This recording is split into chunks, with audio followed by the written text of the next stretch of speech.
Okay. Good morning, everyone.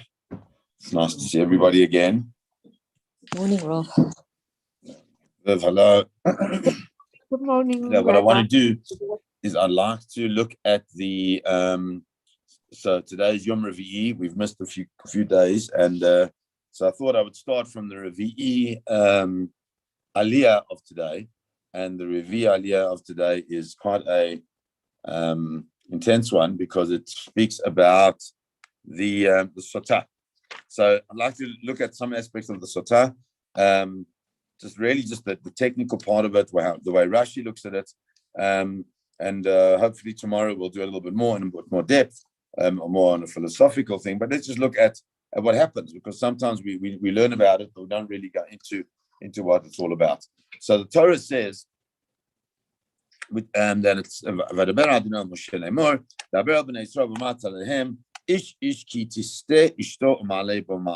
that a man, a person who so the word kitiste is a difficult word to understand, because the word shoter, which is like a fool, is the same word. So the Rashi says that when does a person do something inappropriate, sexually inappropriate? It says when a ruach shtus, when this foolish feeling comes into them, so that a person would do that. In other words, a person doesn't do these kind of things in a premeditated way. It's because their taiva, their desire overcomes them, and then they start behaving in a strange way. That's the one way of understanding it. So it comes along, and then uma'ala v'ma'al. The word ma'ila is a strange word, because it's normally a word that's used to describe when a person benefits from hekdesh, from something which is kadosh in the Beis Hamikdash. So from that, the Netziv points out that that in a situation where a man and a woman are come together in marriage, so we know that that's called kiddushin. So that sanctifies the relationship and sanctifies the nature of the manner in which they should be interacting with one another. And so therefore, in the event that a woman would have an affair with a person in some time in an appropriate way, so therefore the way that Netziv explains is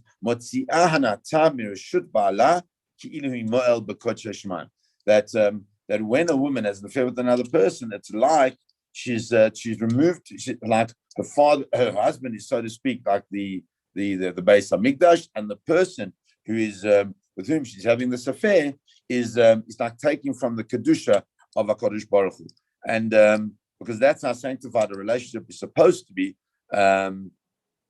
It's not a space of ownership, but a space of sanctification, and so therefore it's considered that way. So what happens? The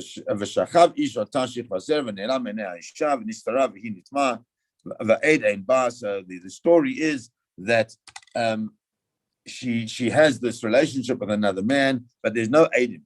There are no witnesses, and so because there are no witnesses, it can't be proven completely, and because it can't be proven completely, so therefore, there has to be a mechanism to assist, to make sure that it's real and not just his own ruach kina, his own jealousy, because this whole thing seems to be based on the fact that he's jealous of her. There's something already problematic within their relationship, and since there's already something problematic in the relationship, he suspects her, but there's no proof, and so therefore there has to be something. So what happens is the Torah says that the man brings his wife to the Kohen, and she brings a korban with her. What is the korban? She brings a certain amount of barley flour, which has got no oil on it, and also doesn't have any levona, gelbanim on it. Because it's a mincha, it's not a normal mincha. Whenever we normally bring a flour offering, there's got to be oil on it, there's got to be other types of spices on it, But this one is not a normal one. This is what we call minchat kanaot. The mincha of kanaot. Kanaot means jealous seeds, double jealousy. We need to understand what that means. Minchat zikaron maskeret avon. It's a mincha of a remembrance to remember the avon, to remember the inappropriate deed. Let's call it. Okay. So says Rashi, what is going on here? What is this korban all about? The korban is kemach. Kemach shelo yeh misoides. So it's got to be can't be fine flour. It just must be like a rough type of flour from so'orim. What is so'orim? So'orim is barley. Rashi says lo chitim, not wheat. Normally we'd only bring a korban out of wheat because that's a much more preferred grain than barley. So why does she have to bring it from barley, not wheat? He astamase baima. So that she did a ma'aseh b'hema, she did an animalistic act. In other words, an act in which it was her physicality that drove her, rather than her consciousness. She didn't think about completely what she was doing, and so therefore she brings a korban that reflects that is the food of a behema, or the food of a domesticated animal. Below you talk alav shemen. She doesn't put shemen on it. She doesn't beautify it. Rashi says shelo yeh korban muhuda. Shemen karui or. You don't make her korban muhuda beautiful. Why? The shemen is called or. When the shemen on the korban on a normal mincha is the or, is the light of it. It brings it a certain elevation and a certain kind of like beauty to the normal flower offering. Whereas here, you don't bring it because it's called or, and vehi asta b'choshech, and she did her deed in choshech, in darkness. So since she does her deed in darkness, it's inappropriate for there to be some type of light within the korban that she brings. V'lo yitain alav levona. Also, you don't bring levona. Why not? Says Rashi, sha'imahot nikraot levona. That the imahot, our mothers, are called levona, are named after this nice smelling spice. Shenema, and quotes a passage to prove that. Vehi pirshami darchen, and she removed herself from the way of our mothers. So it's interesting because I was just thinking when I saw this Rashi, we make this bracha. That we ask Hashem should make our daughters like Sarah, Rivka, Rachel, and Leah. What does it mean like Sarah, Rivka, Rachel, and Leah? So it's obviously we'd love our daughters to be like these great women that stand as examples within the Jewish people. But on a simple level, what Rashi is telling us is it's just about their behavior. It's just about saying that these are the women that, despite the hardships that they went through, and can you imagine? I just have to think about it. That Avram, Yitzchak, and Yaakov were very were busy. They weren't always totally involved with their families. They had lots going on in their lives, and nonetheless, their wives stuck with them totally, which is appropriate. And that's really what we learn out of our wives. So what's interesting, just by the way, is that the bracha of Yisimechlim v'Sarif Karacha v'Leah is a bracha that we made up on our own. It doesn't exist anywhere. And I saw a beautiful thing that, in actual fact, the bracha that we should say is the bracha that is mentioned by Ruth, is mentioned by the nation after Ruth gets married to Boaz, and it's where it says Vayomru kol ha'am asher bashar v'azakenim edim, and all the nation that were there by the gates, and all the elder witnesses said, Yitein Adonai et ha'isha ba'a el beitecha kerachel u'chaleah asher banu shtehem et beit Yisrael. That Hashem should make this woman that goes into a house like Rachel and Leah asher banu shtehem et beit Yisrael. Those are the ones that built the house of Israel. And then it speaks specifically about Ruth. But so therefore, there is one opinion that says that the bracha that we should make is Yitein Hashem et otah Rachel Leah, not Sarah, Rivka, Rachel, and Leah, but specifically like Rachel and Leah, because they were the ones who really built Bnei Israel in its end point, because they are the ones whose children were all holy, as opposed to Sarah and Rivka. Sarah had only Yitzchak, but in their household there was Ishmael as well, and Rivka we know had Esav as well. So it's just a point that to bear in mind, that that the bracha is a kind of a special bracha, but nonetheless, she separated herself from their ways. Since she separated themselves from their ways, she doesn't deserve to get the she doesn't deserve to have her korban that she brings as a korban that reflects our mothers in any way. Because it's a mincha of kanaot, it's an offering of jealousies. So says Rashi, minchat kanaot hakemach hazeh, kemach is lashon zachar, is masculine. Minchat kanaot, it's what does it mean that it's a it's a one of jealousies. Ma'oreret aleh shtei knaot. The action that she did brought up two types of jealousies. The one is kinat hamakom, and the other one is kinat habal. The one is the kinah of HaKadosh Baruch Hu, and the other one is the kinah of her husband, the jealousy of her. What's fascinating is that Rashi uses the word. He doesn't say kinat Hashem or kinat Kutshabrichu or any of those. He uses a specific word, kinat hamakom. And kinat makom, the word makom, is this word that refers to HaKadosh Baruch Hu that keeps popping up in different places. And we need to try and find and understand it, what it means in each place, because we know that we say we use it as the term that we use when we comfort people. When we speak about, there's that beautiful song, Achenu Kol Beis Yisrael, and we say,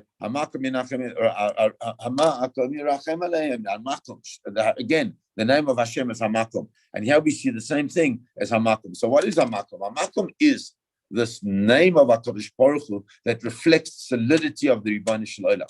All the other names of Hashem reflect a specific midah. The midah of Chesed, the midah of Din, the midah of Rachamim, all different types of midot. But the word Hamakom, the name of Hamakom, is the one that reflects absolute solidity. HaKadosh Baruch Hu expects in our relationships, despite the issues that we may have, despite the differences that may come up, that whilst the relationship is in play, that relationship demands a certain level of solidity and a certain level of hamakom, of fixedness. And so therefore, when one, God forbid, in somehow damages the integrity of the relationship, as she has done, so therefore it, so to speak, arouses the kinah of hamakom, of that aspect of HaKadosh Baruch Hu that says, here it is, I've given you an opportunity to build a space. I understand you don't want to build the space, then there's an out for that. But within that, what should be a solid space for a person to have an inappropriate relationship, that arouses the kinah of the Ribono Shel Olam. And then finally, the Torah says, so she brings this, the Kohen takes this korban and he brings her before HaKadosh Baruch Hu. And we're going to do one more pasuk where it says, "V'lakacha kohen mayim kadoshim," b'kli cheres, that the kohen takes mayim kadoshim, holy water, b'kli cheres, in an earthenware vessel. U'min ha'afar asher yeh b'karka mishkan, it takes from the dust of the floor of the mishkan. Yikach hakohen v'natan el hamayim. He takes the kohen takes it and he puts it into this water, and then he says, and then there's a whole process that's going to carry on. Please God, we'll carry that on tomorrow. But what is this mayim kadoshim? What is this water that is holy water? It sounds a little bit kind of like Catholic in a way. So what is the mayim kadoshim? Shekidshu b'kiyor. Where does the kedusha of the water comes from the fact that it's water that's put into the kiyor, into this massive jug that is going to be used by the Kohanim to wash their hands and their feet. So why do you use it from the kiyor? Why is that so important? Because this was made of the copper of the mirrors that the women used. And it's not only that she separated herself from Sarah Rivka Rachel Leah, but also she separated herself from the ways of our mothers in the time of Mitzrayim. Those are the women that in the time of Mitzrayim, those are the women that seduced their husbands, even though they were so tired, and they really made them They aroused their husbands by making themselves so beautiful to ensure that there would be a future for the Jewish people. And what this woman has done is that because she's decided to have a relationship with a person who's not her husband, what she's done, she's completely she's completely destroyed that path that she should be on, and therefore they use this water that was the water of a person of the great women of the Jewish people. And so I think of what we're seeing here is that the Torah is teaching us that there is an expected way of behavior, but not because that's the way to behave, but rather because the lessons that we learn from our mothers, the lessons that we learn from our forebearers are lessons that are so powerful for us to maintain the integrity of the Jewish people. And the minute we deviate from that path, then we need to understand that there's kin'ah, that there's a certain level of jealousy. HaKadosh Baruch Hu says, why would you do that? Why would you move from a path which is so beautiful, so pure, and so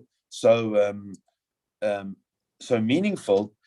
Because why? Because you wanted to satisfy certain physical desires that you have. That's not our world. Our world is a world in which we try and build our spirituality, and we use the physical world around us to enhance that, not to negate from that. Let's stop there, and B'ezrat Hashem will continue a little bit more tomorrow. Have a lovely day, everybody.